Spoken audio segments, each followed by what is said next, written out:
estos días preguntaba al Señor qué compartir, y a veces hay ese afán de querer compartir algo. Al final siempre acabo hablando lo mismo: Señor, si tú quieres hablar, hablas. Si tú quieres que lea una porción, la leo y me siento lo que tú quieres, Señor. Y entre las conversaciones de ayer con los hermanos, esta tarde con el pastor, creo que el Señor dirigía una enseñanza, y más con lo que ha empezado hablando el pastor, con el Salmo.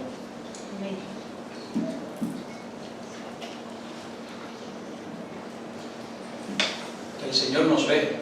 Amén. Amén. Vaya verdad, Amén. vaya profundidad y vaya temor, como dice Jesús. La Iglesia cree que el Señor nos ve. Amén. Amén. La pregunta sería: ¿y usted? ¿Y yo? Porque Dios es Dios. Amén. ¿Quién se podrá esconder? Sus ojos todo lo ven. Él es omnisciente, lo sabe todo, omnipresente, está en todo lugar. Amén. De Él no hay duda. Amén. Pero, ¿y usted? ¿Y yo? ¿Dónde están nuestros ojos? El texto que quería compartir es un texto que compartí hace poco en la iglesia también, que es un texto que me persigue, hermanos míos. Desde entonces no me lo quito de la cabeza. Estando de vacaciones, el texto me persigue.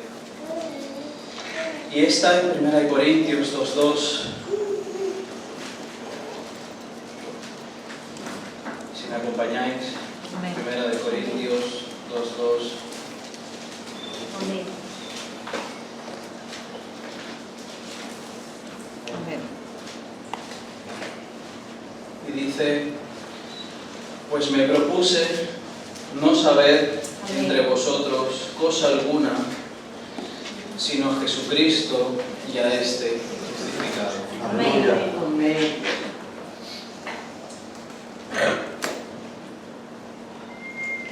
El pastor lo sabe, los hermanos lo saben. El pastor, que no he pretendido al venir aquí saber algo entre vosotros.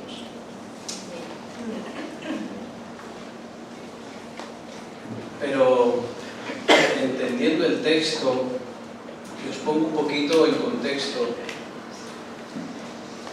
Corinto era una región al sur de Grecia, con lo cual en Corinto había la cultura griega. La cultura griega era una cultura enfocada a la filosofía, al conocimiento, que daba mucha importancia a eso. En ese contexto de donde estaba la iglesia de Corinto, no solo estaba el atosigamiento del saber, del conocer, sino que además Pablo, cuando escribe esta carta, estaba de viaje. Cuenta en la misma carta de Corintios, al final de ella, que estaba en Éfeso. Y parece ser que cuando Pablo, antes de que escribiera esta carta, le llegan varias informaciones de cómo la iglesia de Corinto estaba caminando. Le llega la información de que había inmoralidad sexual dentro de la iglesia. Le llega la información de que se están levantando falsos maestros, negando la resurrección. Le llegan una serie de información acerca de lo que la iglesia está viviendo en ese tiempo.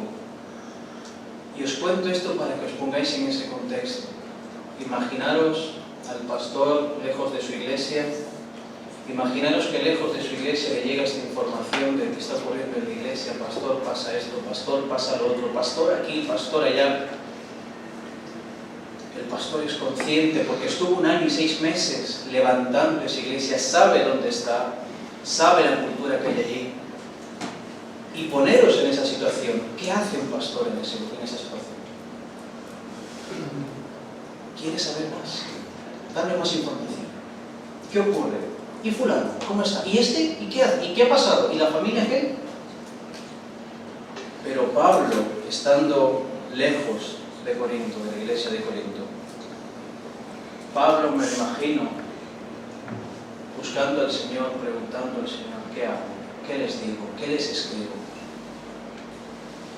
Llega a esta parte de la carta en donde tenemos la respuesta de Pablo a esta pregunta. Pues me propuse no saber entre vosotros cosa alguna.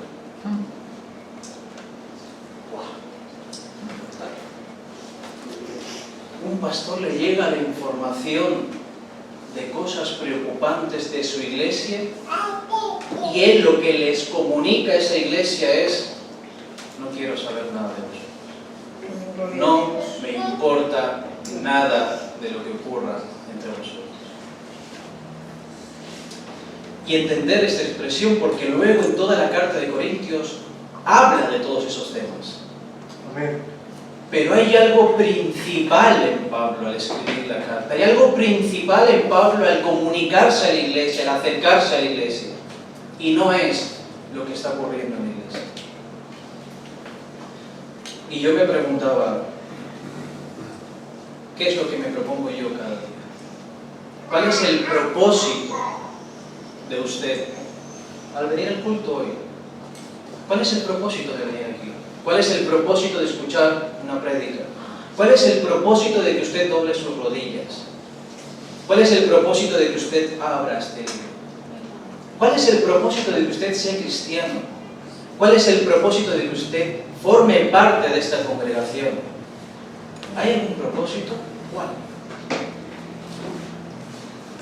Porque es muy importante saber el propósito por el cual hacemos todas las cosas. Amén, amén, amén, amén.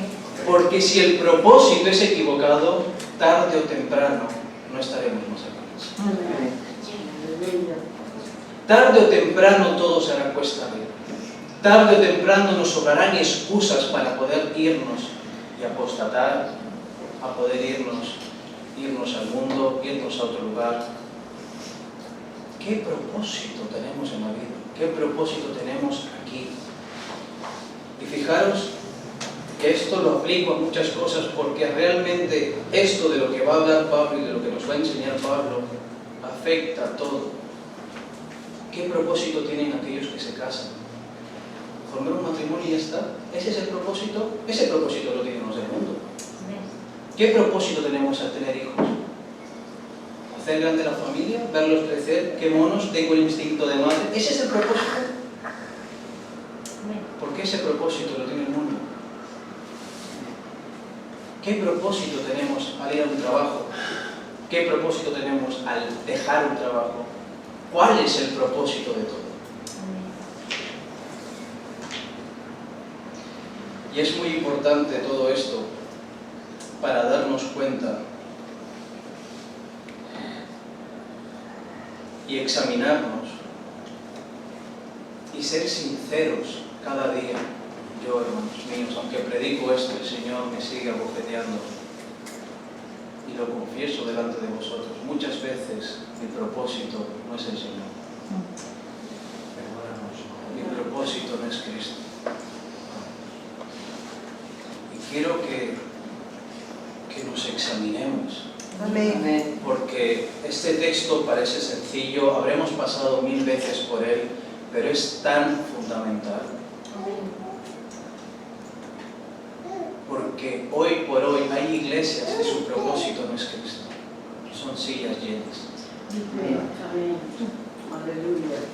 Hoy iglesia, el propósito de muchos pastores no es llorar por una iglesia, no es temblar ante el Señor, no es enamorarse de Él cada vez más y buscar que su iglesia se enamore.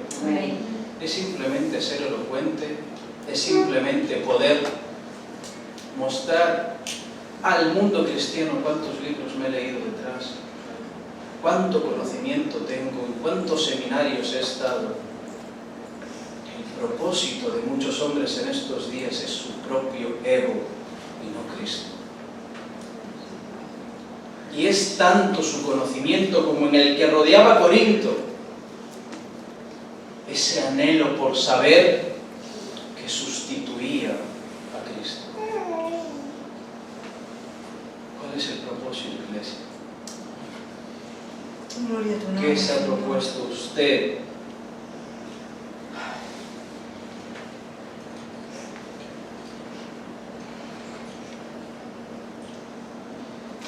Y la respuesta de Pablo es solo una cosa: Cristo, Jesucristo.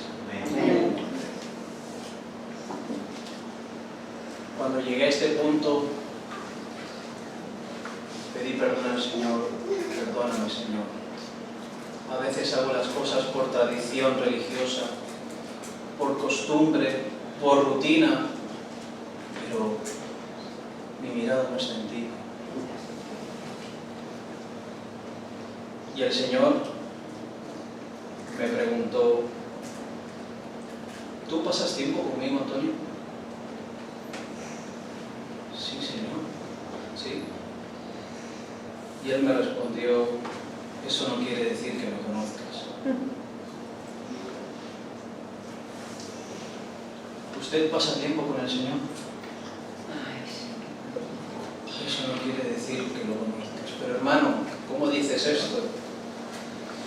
Vamos a leer Juan 14:9. Jesús les dijo, o le dijo: tanto tiempo he estado con vosotros y todavía no me conoces, Felipe. El que me ha visto a mí ha visto al Padre. ¿Cómo dices tú, muéstranos al Padre? Nuestro Señor le dijo a Felipe: tanto tiempo estoy contigo y aún no me conoces. ¿Cómo sabe usted que lo conoce? Y este texto hasta el día de hoy resuena.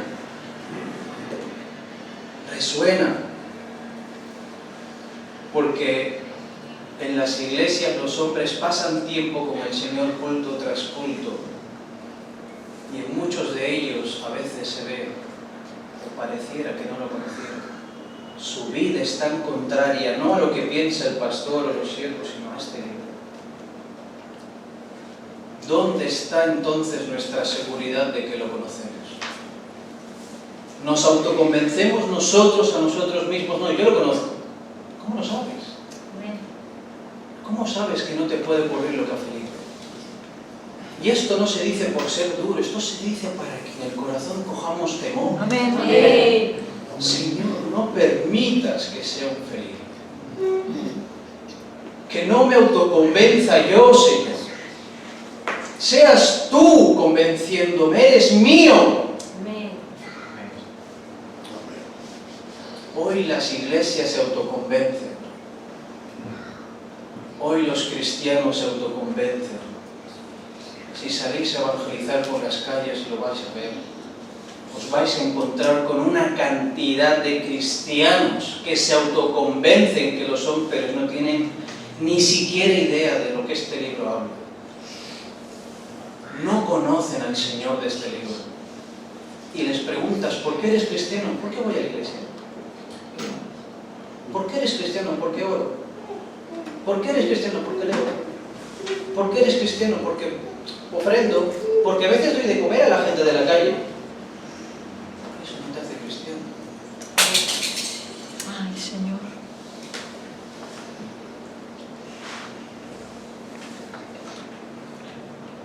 Y aunque nosotros pasemos tiempo con Él y eso no quiera decir que lo conozcamos, lo que sí que está claro es que los que lo conocen pasan tiempo con Él. Amén.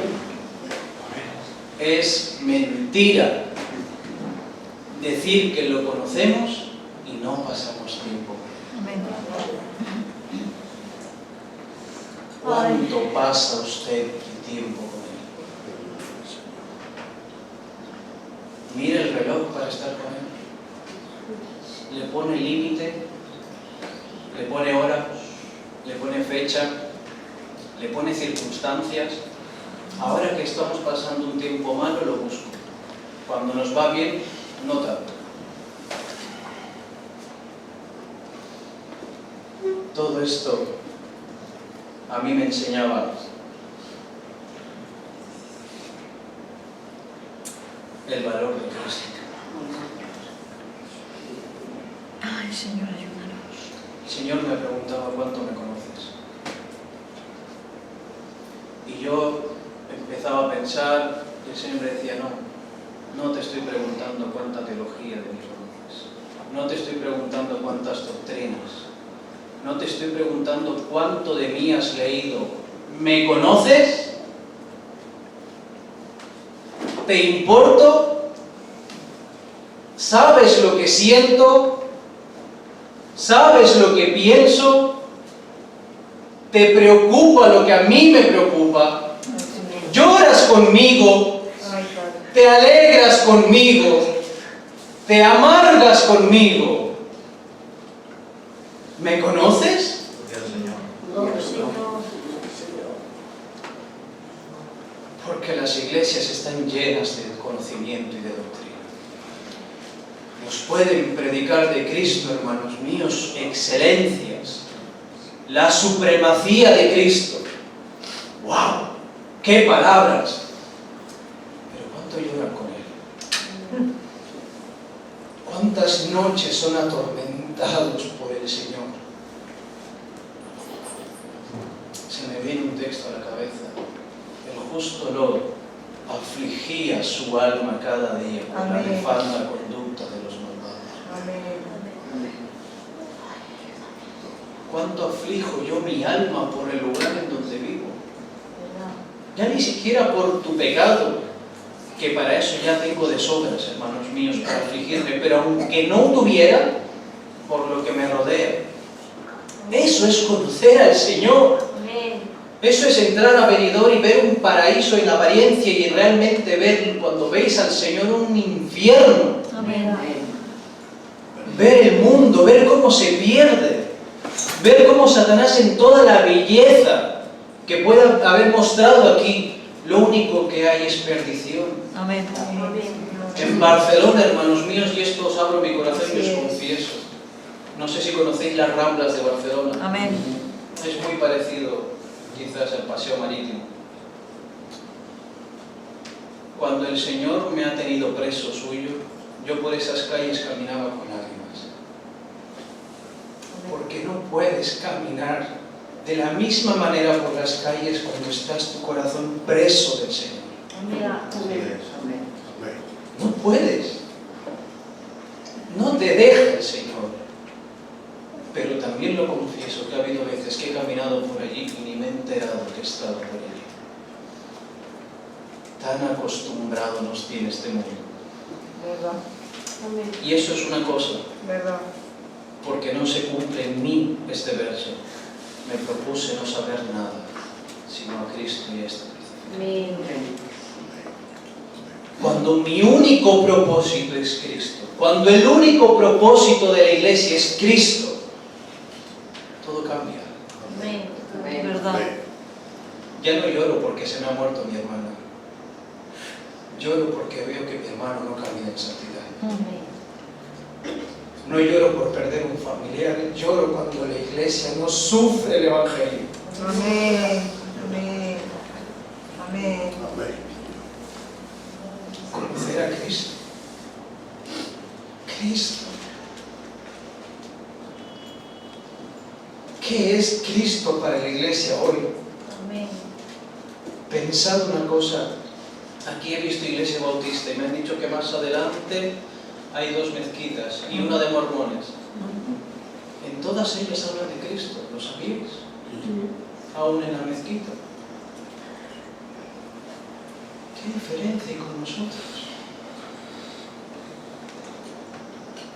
Las peores sectas dentro del cristianismo hablan de Cristo. Las más torcidas, las más mundanas, todas hablan de Cristo. Así es. ¿Y usted? ¿Y yo? ¿Qué diferencia hay? ¿Por qué no me voy a la mezquita?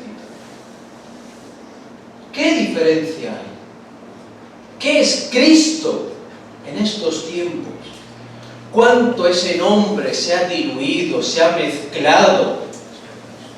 Perdonadme la expresión. si hemos prostituido esa palabra, la hemos hecho vana, porque no le damos el valor que tiene.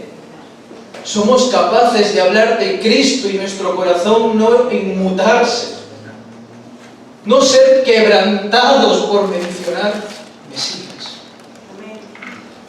No nos duele, no nos arranca el corazón, no nos contrae el corazón su nombre.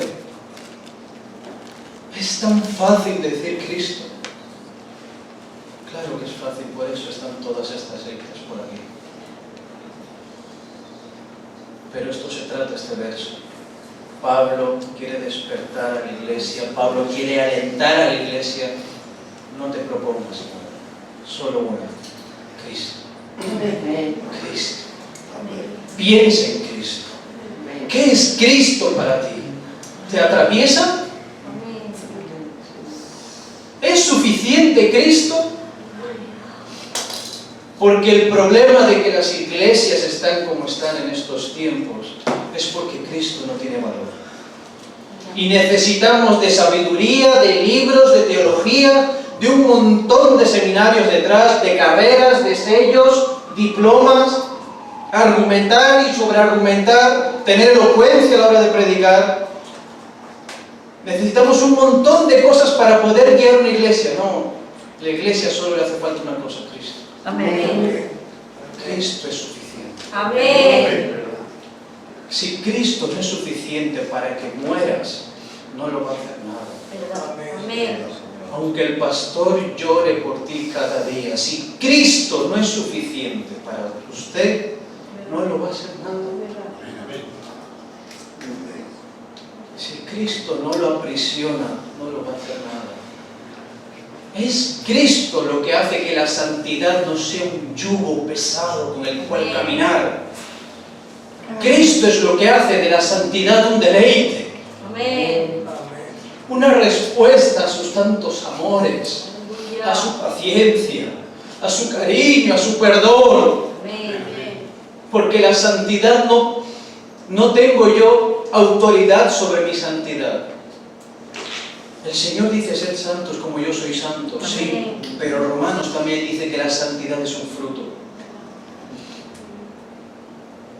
Es algo que emana Amén. de estar enamorado de Cristo. Amén. Prendido de Cristo, enamorado de Cristo, enganchado a Cristo, prisionero de Cristo. Es imposible no anhelar la santidad. Cuando estamos presos del Señor, no hay cosas extremas. Porque extremo fue que Cristo se diera a sí mismo. Extremo es que el Dios, el Creador, se hiciera hombre. ¿Qué de lo que te pide el Señor le vas a decir que no? Y una cosa, yo le diría que no a todo. Pero es que es Él. No es cuán bien me predica. Que no. Que no es cuánta sabiduría encuentro en el que me predica o el que me enseña, no. Me propuse a Cristo y a este crucificado. Amén. Cristo es lo que hace que lo anhelemos. Cristo hace que lo persigas. Cristo hace que le preguntes. Cristo hace que intimes. Cristo. El centro no es la iglesia. El centro es Cristo. Amén. Y hay algo que nos diferencia de las demás sectas, aunque todas ellas mencionen a Cristo. Es que la Biblia no solo habla de Cristo.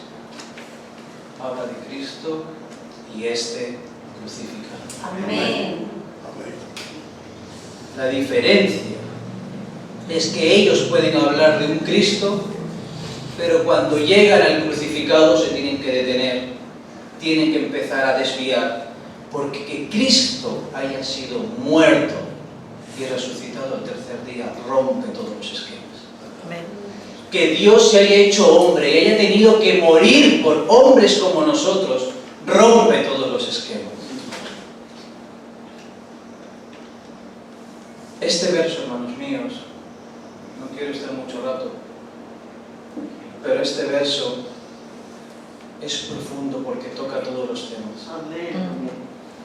Es bien profundo porque habla de nuestro Señor. Amén. Cristo. ¿Qué es Cristo? ¿A qué te provoca Cristo?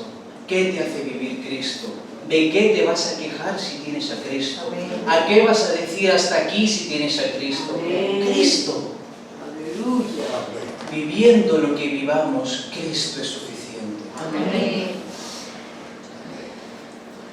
Y este mensaje que Pablo da a la iglesia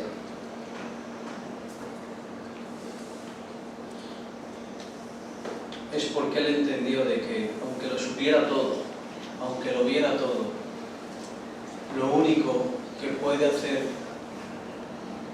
que una iglesia camine es Cristo y es crucificado. Amén. Amén. Pablo, como he dicho, tocará todos los temas más adelante. Pero lo que él se propone, en la visión de Pablo, solo hay una cosa, Cristo. Y esto él quiere contagiar a la iglesia. Amén. Iglesia, Cristo. Amén. Es que el hermano, Cristo. Aleluya. Cuando Cristo ciegue nuestra visión, cuando Cristo nos cautive por completo, todo será distinto. Amén. Hay versos de la Escritura, hermanos míos, ¿cómo decirlo? Son difíciles incluso de creerlos o de vivirlos, porque son duros. Fijaros el texto en el que Moisés desciende y le dice a Aarón que los que estén a por mí, por el Señor, pónganse a este lado. ¿Y qué ocurrió a continuación? Amén. Cojan una espada y maten.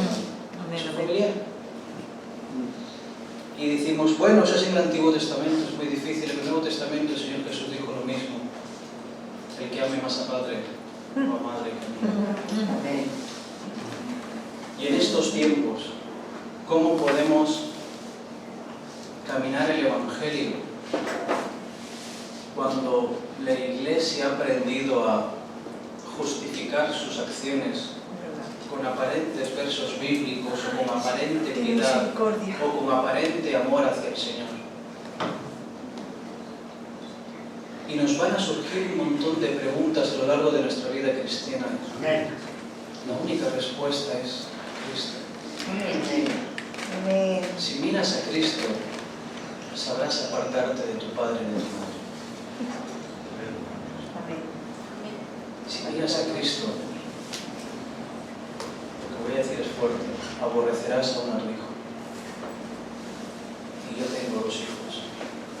Y me va a tocar vivirlo.